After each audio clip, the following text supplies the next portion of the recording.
L'École supérieure d'administration, d'économie, de journalisme et des métiers de l'audiovisuel ESAE offre de nouveaux challenges pour l'année universitaire 2023-2024. Étudiantes et étudiants, parents d'élèves nouveaux bacheliers, ESAE, c'est la garantie d'une formation de qualité à des conditions très avantageuses. À Gbedjromede, à Papa, à Boumekalavi Parakou, inscrivez-vous en administration générale, administration du travail et de la sécurité sociale, trésor et finances publiques, impôts, diplomatie et relations internationales, journalisme et métiers de l'audiovisuel, gestion des marchés publics, planification et développement local, sciences économiques, sciences juridiques et toutes les filières des sciences de gestion. ESAE vous offre des bourses, demi-bourses et de réductions pour les premières inscriptions dans toutes ces filières. Waouh! En licence 1, 2 et 3 et en master, bénéficiez jusqu'à 50% de réduction sur tous nos sites. N'est-ce pas génial? Infoline. ESAE Gbedjromede, 3e rue à droite en quittant le carrefour Le Jador pour la BIBE Jéricho ou au plus 229 90 93 65 21 98 98 14 00 à Kpakpa au plus 229 52 88 33 33 à Boumekalavi au plus 229 52 88 44 44 Parakou au plus 229 52 46 12 12.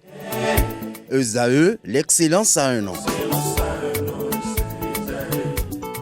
Bonjour à nouveau, chers amis internautes. Nous démarrons la une des journaux de ce matin par le quotidien Maison, le quotidien béninois d'information générale et d'analyse L'Informateur, qui nous titre ce matin manchette « Élection générale de 2026 ».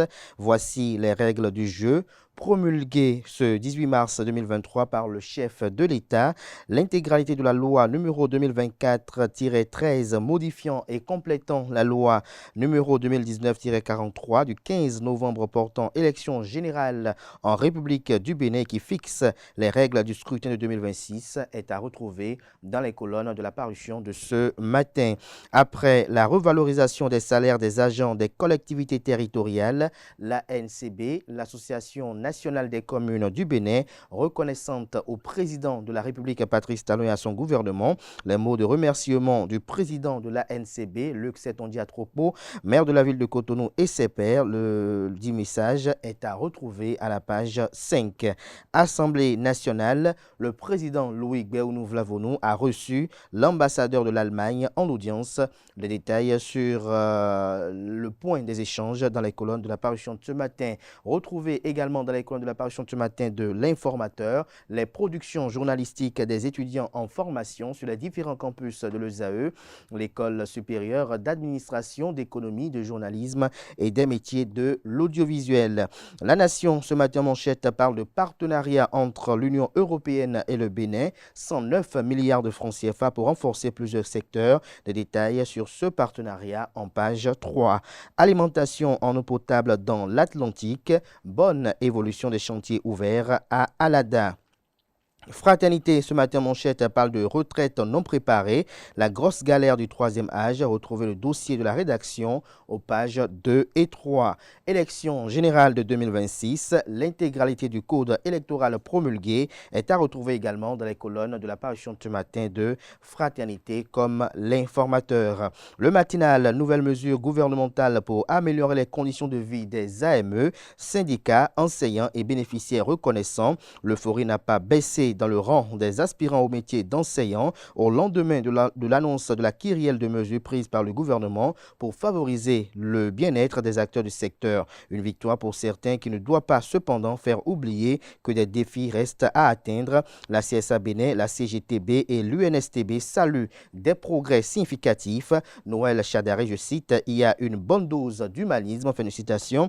Narcisse Amoussouga, aspirant à Cotonou, je cite, « C'est ce que nous attendions depuis », fin de citation. Epiphane Azon, je cite à nouveau, que les mesures soient effectives. Retrouvez les différentes opinions retranscrites aux pages 2, 14 et 15. Élection générale de 2026 au Bénin. L'intégralité du nouveau code électoral promulgué est à retrouver aux pages 8 et 9. Matin libre, ce matin en manchette, parle de promulgation de la loi 2024-13 du 15 mars 2024. Nouveau code électoral pour qui et contre qui, s'interroge le Canard. Toujours à la une de Matin libre de ce matin, perturbation du réseau depuis le 14 mars. Celtis assure la continuité du service Internet. Le Béninois libère ce matin en manchette. Talon et Olivier Bocor ensemble pour Paris. Qu'est-ce qui explique ce classico? Ce classico, s'interroge le journal. Le journal Le Potentiel titre ce matin manchette affaires, marché public et corruption à la haute autorité de l'audiovisuel et de la communication AC.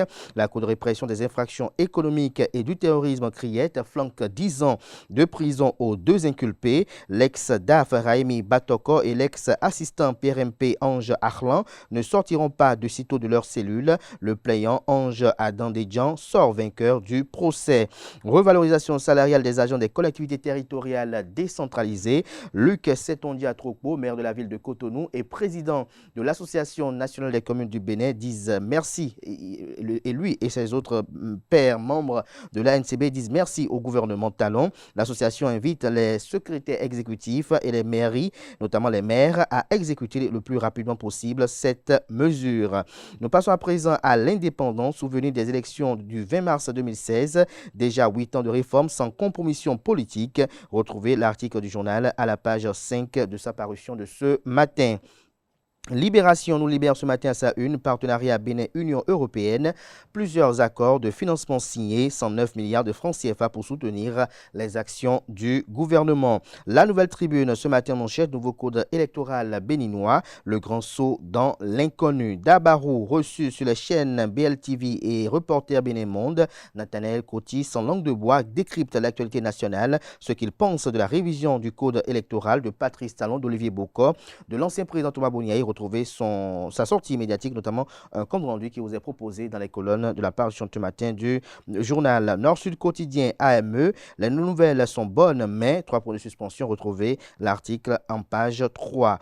Le Télégramme, après l'étape de contrôle de constitutionnalité, Patrice Talon promulgue la loi portant nouveau code électoral. L'intégralité du nouveau code électoral promulgué par le chef de l'État est à retrouver aux pages 6 et 7. Perturbation de l'Internet, MTN Bénin solidaire de sa clientèle avec 3 mesures commerciales, communique le premier quotidien économique, L'Économiste. L'événement précis ce matin en manchette suite à la décision de conformité prononcée par la Cour constitutionnelle, l'intégralité du code électoral modifié promulgué par Patrice Talon, les nouveautés de la loi, Talon et Yahi exclus du poste du vice-président, des précisions sur le titre du journal aux pages 3, 4, 5, 6 et 7. Toujours à la une du journal, l'événement précis de ce matin, accord de financement, l'Union européenne décaisse bientôt 109 milliards de francs CFA pour soutenir le gouvernement. L'autre quotidien ce matin en manchette, promulgation du nouveau code électoral, Talon rend exécutoire la loi modifiée. Nous bouclons avec les 4 vérités. Après le contrôle de conformité de la Cour constitutionnelle, retrouvez l'intégralité du code électoral promulgué par Talon aux pages 4, 5, 6, 7 et 8. Ce sera tout pour la présentation de quelques titres parus ce jour dans la presse locale. Les quotidiens sont disponibles dans les kiosques, également accessibles en ligne pour ceux d'entre eux disposant d'un site internet. Place à présent au bulletin matinal d'information et à la page des sports.